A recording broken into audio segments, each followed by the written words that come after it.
To prevent the COVID-19, the coronavirus has been suggested by health professionals to include a diet that strengthens immune system. The use of juicy fruit is considered very helpful for strengthening the immune system. In the same way, today we will tell you about nutrients that you can use in breakfast to enhance your immune system. As we all know, we should start our day with a nutritious breakfast, so let's know what you can do to increase your immune system by eating breakfast. 1. Juicy fruit. Using juicy fruits at breakfast can boost strength. Using lemons, canoes and grapefruit in these juicy fruits is helpful for strength immunity. 2. Papaya. Papaya is best known for skin, but did you know that papaya also contains high levels of antioxidants, which is helpful in boosting immunity?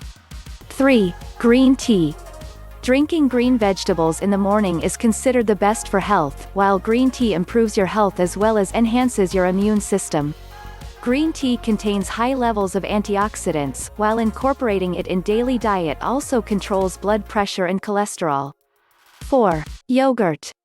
Yogurt not only contains protein but also the probiotics contained in it help to strengthen the immune system. Vitamin D is also found in large quantities in yogurt, which is why adding yogurt to breakfast can help in health. The range can be beneficial. 5. Dried fruits and seeds. Almonds, walnuts, dates, sesame seeds and sunflower seeds contain high amounts of zinc, magnesium and omega-3, which are thought to help boost strength.